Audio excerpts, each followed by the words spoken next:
Welcome to the NLP View with your host, Donna Blinston. Each week, Donna will explore how the techniques of NLP can help improve your personal and professional life. And now, here's your host, Donna Blinston. Hello and welcome to the NLP View. My name is Donna Blinston. Today's guest is the inspiring Judy on her book, Engaging NLP For Tweens. Neuro-Linguistic Programming, NLP, is an approach to communication, personal development and psychotherapy. The title refers to the connections between the process of the brain, that's the neuro, our language, linguistics, and the habits we have developed, programming. NLP is often described as a toolkit for life because it offers specific techniques for improving how you think, how you feel, how we act. Engaging NLP for Tweens is a textbook for tweens to help them face the challenges of tween years, namely the transition into secondary school, the onset of puberty, schoolwork and exams, providing them with tools to enhance their communication skills and confidence. So I'd like to welcome to the show Judy Bartkwig. Hello, Judy. Hi, Donna. How are you? I'm very well, thank you. Very excited to be able to talk about my books and about NLP because I'm very passionate about it. You can tell that from your book, all your books. Thank you. It's great to have you on the show today. It really is. Thank you. And well, I want to congratulate you on your books, really. I really enjoyed it. And despite the fact that it's written for tweens, personally reading it, I could see how you could apply everything, and the language that you use, and the way you really talk to the audience appropriately. And I was acting as if I was a tween. I was acting like I was 10, 11-year-old, and I could really feel how you could use it. It's very empowering, and it looks at things that I can honestly. I don't know about tweens today, but certainly when I was that age, they were never even thought of, discussed. It was just, you just did it. And it opens up a lot of more opportunities for the tweens of today. So, well done. Thank you. I get a lot of compliments about the style and tone of the books, that they're very approachable. They are, yeah, definitely. So I guess before we start, Judy, could you tell our audience about yourself? Yes, of course. I'm a writer. I've written quite a lot of books, and I'm an NLP trainer and coach. The books, it started really with Be a Happier Parent with NLP, which is a book I wrote that's published by Hodder, and that really takes parents through from babies through to teens, really, in terms of using NLP. But I felt that the book was quite thick, and I've got 4 children. I remember when my children were much younger, I couldn't read anything that thick. I needed something that would answer a question really quickly, and something that would, I could apply straight away. And so I wrote the Engaging NLP series really to address that need, so that a mum could pick up a book and say, right, okay, this, I can use this straight away. It's an easy read. It's something that they could almost read while they're cooking supper, or it's not a heavy tome. It's not full of jargon. So so I've written a lot of books. I've written some children's books as well. But my background is in teaching and market research, actually. I used to do focus groups on things like Postman Pat and Noddy and Fireman Sam, and which was quite a fun job. Oh, I bet. You can, from reading your book, I can see where you've brought those skills in the book. There's quite a few of the Engaging NLPs books that you've written. Do you want to tell the audience about the different books? Yes, of course. It's the first one really that I wrote was NLP for Parents, as I said, really following on from Be a Happier Parent with NLP. But then I wrote NLP for Teachers, NLP for New Mums, and Back to Work for mums that were thinking of either returning to work or setting up their own sort of business. And then NLP for Children, which is for, in America you'd call it the elementary school age. And then NLP for Tweens, I only wrote quite recently because there seemed to be a gap because I'd written NLP for Teens, which I'd say is sort of high school in America anyway. And then, and so I then wrote NLP for Tweens, and then recently NLP for Work. But there's going to be NLP for Sport and NLP for Relationships coming along fairly Wow. soon. So, yeah. Brilliant. So how did you get involved in NLP? Well, I met Sue Knight, who's the author of NLP at Work, through our local church, actually. We were both being confirmed at the same time, and she told me what she was doing, that she'd really got into NLP, and she invited me along to an introductory course, and I was just absolutely hooked from the beginning, because at that stage I had 2 teenagers and a toddler and a tween, and it just completely changed my life. I went from being sort of an emotional sort of ball that just bounced around from one sort of drama to another, really, to being so much calmer and, just altogether more confident. It just completely changed the way I parented. And so the one thing I really wanted to do was to introduce parents to NLP. I thought it was far too good to be left in the workplace, basically. Yeah. Oh, I agree. I agree completely. I had the same kind of experience. I found NLP through a little advert in the Nursing Times. Oh, really? I was, as a nurse, my initial ward manager back in 2004 was quite a battle axe, or so I perceived at the time. She was actually an amazing, amazing manager, and she really pushed and pushed and pushed for your academic development. And you had your CPR, 6 months later you had to prove that you were doing what you said you were going to do, and then by the end of the year you had to have done it or you didn't go up your grade. Oh, my goodness. Through your gateway. And at the time it was like, oh, my gosh. And now it's like, thank you so much. Yeah. But I saw this little advert. Yeah. I saw this little advert that said 4-day NLP Diploma. And I thought, wonderful. 4 days, it covers all 6 of my key skills framework, which are communication, leadership, and management. And brilliant, just off my back for the whole year. And that was it, and I did the NLP Diploma, and it, as you say, it absolutely bowled me over. It changed everything. I went from being a shy, quiet, quite inwards qualified, newly qualified nurse, and came out of myself. I was refocused, and I knew what I wanted. I was confident. I didn't need to please people anymore. Everything changed. It was, and that was it then. I went on, practitioner, master prac, trainer's training, opened the business, writing the books, and now doing the radio show. It really is a gift, as, I can see what you've done. And your books, parents get it really quickly. I mean, when I run sort of parents' workshops, they'll sort of talk to me about sort of a particular issue they have with a child, and straight away you can hear in the words that they use, their body physiology, their approach, you can straight away just get it, can't you? Yeah. And so when you feed back to them, about what you've observed, they can see it too, and they can then put themselves into their child's shoes and see how their child would also perceive that. And they go away and they try something different, and they email me or phone me or whatever and say, hey, it worked.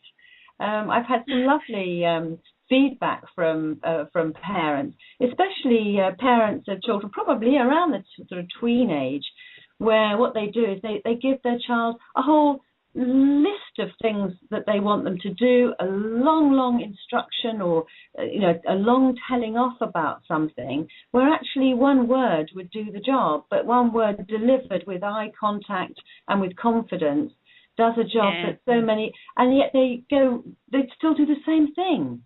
It's like this classic NLP thing. If you always do what you've always done, you'll always get what you've always got. And yet, as parents, we do this all the time. Mm-hmm. You think, you keep hoping, don't you? One day it'll work, but it really won't. If it didn't work before, it's not going to work again. If you want something to change in your parenting, it's you that has to change. And parents, as soon as you start talking about NLP, and they learn something about it, and they get the feedback from how they're talking, or how their attitude towards it, they can straight away see what they need to change. I don't need to tell them. They sort of say, well, I need to do this, don't I? And you just sort of smile, and they've got it. Yes. Yeah. And I think they're at an age, for the child's at an age where the change it's a lot easier for them. They're just like a sponge. Having the parents being able to do those changes and to change themselves, the child will just go along with it, because it's, as long as the parent is confident and assertive in what they're doing, and they're grounded, I suppose, the child will just follow suit. Absolutely. How have your family and your children, how have they taken to it? What's their opinions? Well, done correctly, if you like, they don't notice it. Yeah. It's seamless, because because it works. What you sort of notice really when it doesn't work, because something jars. You know that you've used either sort of, say, with a visual child, you've used perhaps something that's very auditory sort of language, or a kinesthetic child, you've used sort of, visual language. You sort of notice when it doesn't work, I find, rather than when it does. Yeah, I know that myself. It's that rapport, the connection is broken. Yes. It's almost like it jars. It's like you're being stuck, and you can't seem to move forward. Yes, and that's when I think, oops, and then I sort of do a quick sort of, right, okay, fine, that and then you readjust. Yeah. I think that's one of the beauties of NLP, is just by being able to take on board the foundations, the principles around the communication model, and those aspects that are the foundations of NLP.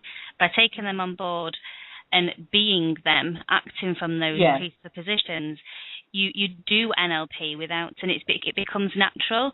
Yes. And that's where you're saying that you're just doing it. It's not that you're purposefully doing it. And I've certainly found that with my clients. Yeah, one of the bits of feedback I've had from the Tweens book was that the idea that there's no failure, only feedback, because so many of them have, so many children of that age feel that, if they get a bad mark, they failed, or they're useless, or they get so downhearted, rather than taking the feedback and learning from it. And I think as parents, that certainly before I discovered NLP, if I had an argument with, say, my teenager, with, say, Lucy or Alex at the time, then I'd think, I'm useless, I'm a hopeless mother, what am I going to do? Whereas now, if something isn't quite going right, I say, okay, fine, what's the learning here? And I sort of step back into the situation with the learning and have another go. And this is really what we want our children to do, not to sort of get disheartened if things don't go right, because not everything will go right. But you have to, it's like in juggling, you have to learn to drop a ball in order to learn to juggle, and to get that feedback and to learn from it and to move forward. Because, I think there was one classic, wasn't there, that Edison didn't have loads of experiments that didn't go right. He just hadn't yet found the right one or find the right solution. And it's just, you need to just keep going, keep persevering. Definitely. And it's that yet word that is so, so powerful. It opens up, even if you don't succeed in particular time, you've not succeeded yet. It opens the door that you are going to succeed, for one, in the future, but also it opens the door that there's different options and that it's okay. And I think today's society, it's almost that you're not allowed to fail. There's such a pressure on being successful and succeeding that the sheer thought of not succeeding, of not coming first, the whole thing about doing it and enjoying it and being involved and being part of it doesn't seem to be good enough anymore. Whereas, that's the biggest part of it. And all the learnings that you get along that way is what makes you and what develops you in the future. And that message, being able to give that to a child and know that for everything that they do, if they don't succeed, then it's okay. Absolutely. They've not succeeded yet. They will succeed. They've already learned something. They've learned a load of ways not to do it. Yes. And also the things like the sort of limiting beliefs of NLP, I think they're very powerful too, because lots of children will say, I can't do this, and they learn through NLP how they can apply skills from other areas of their life to the thing they need to do now. And so I think the more parents understand about NLP, they can help the child by saying, well, the way you do this, you have that skill. So, all you need to do really is to take that skill and to apply it here. And children get it very, very quickly, just as parents do. I think that's the wonderful thing about NLP. It's not difficult. It's not rocket science, as they say. It's actually incredibly simple. It is. And I think because of its complicated name and some of the complicated terminology, people just run away from it. And that's, terrible name, isn't it? It is. Neuro-Linguistic programming, of all the possible names. I know, when people say, what is it, you think, oh no, do I have to tell you? It's a common sense guide. It's pointing out things that, that you do. It's just being aware of them and doing them in appropriate places that get you better results. Yeah. It's sort of positive. It's positive parenting in a way, isn't it? And it is, yeah. One thing, when you say about limiting beliefs, that's one thing that really struck me in your book. I thought it's a brilliant, all the book I enjoyed, but that was one section that I thought was particularly beneficial. I know the clients that I have today, that I coach on as a private sector, but also my nursing patients that I have, the amount of limiting beliefs that they hold that have held them back throughout their life, and the opportunity to be able to take those limiting beliefs and nip them in the bud at such a young age. It's like, wow, how much change there will be. That, people a lot of people I've worked with, they didn't even realise that they had limiting beliefs or that they existed. And just to be able to say, instead of I can't, I could do it this way. It's, just changing that mindset before it becomes ingrained. Yes. Because once it's ingrained and then you're dealing with the 30, 40, 50 upwards adult, there's a lot of learnt behaviours. They've learnt how many times that they can't, and they've proved that they can't to themselves, even though the fact that they couldn't was because they didn't believe that they could. It's amazing, actually. Changing that. Just going to say that in kids' workshops or when I'm doing work with children, and they say something like I can't, and you only have to reflect back to them, don't you? Sort of say, and what if you could? Yeah. And well, if I could do that, well then I could do this, and then I could do that, and then I could do that, and then the possibilities really open up. And then somehow they find that they actually can do it because they realise what being able to do it means to them. Yes. So yes, I just love it. Yeah, I share that with you completely. It gives me goosebumps.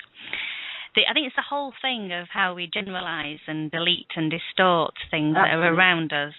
Yeah. And the amount of I hear my younger brothers, well, they're getting older now, but the amount of times that they used to say, it never works. It's always been that way. And it's when you actually say always, they're like, well, no, not always. And it's like, oh, so when did it happen? And they might give you once or twice, whereas they've blatant out a whole existence of their future.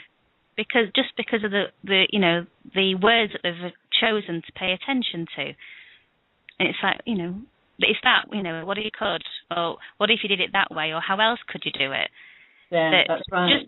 Just because they've not been asked those words, And as a parent, knowing that that kind of language is there and asking them those things in those different ways, it's that door that they've just closed for themselves. Even if you leave it open a little bit, as a child, their curiosity will make them want to go through that door.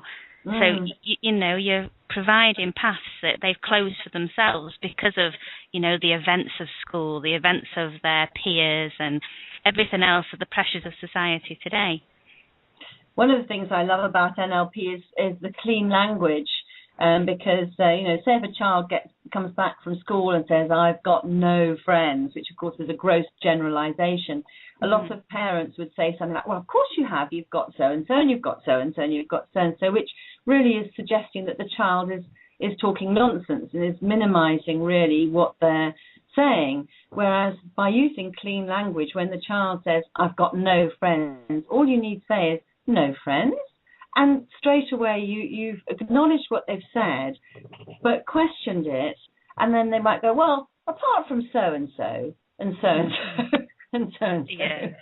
Yeah. And I think sometimes we, as parents, we use far too many words, and often the wrong words, like sort of telling children, don't do this, or I had one client who was wondering why her child had such low self-confidence, and she was saying some of the things that she said to her son, and what she was basically doing was saying, oh, you've done really well, but blah, blah, blah, blah. And so every single compliment was then followed by a but. And I said to her, the child has not heard anything before that but. You've emphasized, what. And she thought about it and she realized, and then I got her to rephrase what she'd said, replacing the but with an and she recognized how different it was. And then she just burst into tears because she realized that that's exactly what her parents had done to her. Yeah. It was a real eye-opener. And she could straight away see how she could make a difference. It's small words with big meanings. Yes, just the word but was just taking away his confidence. Completely. It negates everything that's been said. It does, doesn't it? And that's true whether you're a child or whether you're an adult. Yeah. As soon as anybody butts it, they've just cancelled. As you say, they've cancelled everything, and you don't, even if they've given you the most glowing, respectful, elegant, praise at the beginning, it's just shot to pieces, isn't it? It's like someone saying to you, your hair looks gorgeous, but I'd have worn it up. Yes. I think let me slap you around the face. Lots of parents, I think, we want to encourage our children to be confident, so we praise them, but then it's how we praise them, and it's what you say, how specific you are, and how they can get the learning, and just saying something like, oh, you've done really well getting ready for school so quickly, but I wish you'd do it every morning. All the child's heard is the but I wish you'd do it every morning. And, anyway, there's lots of things in the Tweens book and also in the Parents book. I think the Parents book, too, covers, obviously, the sort of way that parents can use words in a different way to get a different result. The Tweens, the children, Tweens and Teens books are really written for them to read in order for them to go through the exercises. So there's not so much, I guess, in those books about what parents can say, but it's more about how children and tweens and teens can use the NLP techniques and go through the exercises in order to feel confident and so on. But it is important that parents learn about NLP too, so that they can be good models of it for their children. Yes, definitely. And I think, I've read the book, obviously as an adult and parent myself, and even though it is written, the language and the examples you give are very much for the child, for the GCSEs, for, the Xbox. You've used real-life definitions that they'll be able to relate to. And the beauty of the book, I suppose, is the exercises that you've got, and you've left so many what can I call them, lines for them to fill in themselves, where they can say and write down what they're thinking, what they're feeling, what their goals are, write down when they have a limiting belief and what they could say for themselves instead. Yes. So it's that whole process of not just thinking about it, writing it down, so they've got that right. kinesthetic relationship to it. And it's like a learning journal and something that they can go back and learn over. And as a parent to read it first would enable them that if a child possibly is struggling on a particular area or has said one of the limiting beliefs, or not using it in the way it should be used, then the parent would be able to say, well, remember this in the Tweens book. Yes. What was the advice that gave you? Could you apply your anchor? What have you learned from that book that would help you in this situation? Yes. So they're getting them to think about it and to take responsibility, because, as it's written ideally for that transition into secondary school. Yes, it is. So that they're going. Sorry. They're going to have to become independent. They have to be responsible, and it is a big step. For some children, they fly through it. For others, it's more difficult. And I think for both it's going to be a benefit, certain. Yes, I've sort of set out in there quite a lot about sort of how to tackle sort of going to a new school, and although sort of not all countries will have that situation, children do move schools, children do have changes in their lives, and they need to adapt to those. And I think I've given them the sort of tools to do that. I mean, one of the important things is obviously to match, to find what's similar in the new situation to the existing situation that they have, and looking at what skills they already have to cope with change. Because many children of that sort of age will have experienced a younger sibling being born. Well, that's a huge change in their life. How did they adapt to that? And parents can sort of say, well, look, when that happened, you were really good, and you were really good at this, and you noticed that, and so just to remind them of the skills that they've got and how well they've cope with other situations, and things like showing children how to reframe, because like actors can be really scared before they go on stage, but it's sort of exciting, and just as children might be scared before having a new experience, there's an exciting element of it as well. You can't take away all the scary bits, and to protect them, we want to protect the child, our children, but by protecting them so much that they actually never have to step out of their comfort zone, that's really not helping. They need to be reminded of all the skills that they've got to be out there, and being confident and so on. I couldn't agree more. I really couldn't. Well, it's been wonderful talking to you, Judy. I could talk to you about this all day, and I'm sure our listeners just want to hear more. And all I can do is just tell them to, buy your book, read it, or your series of books.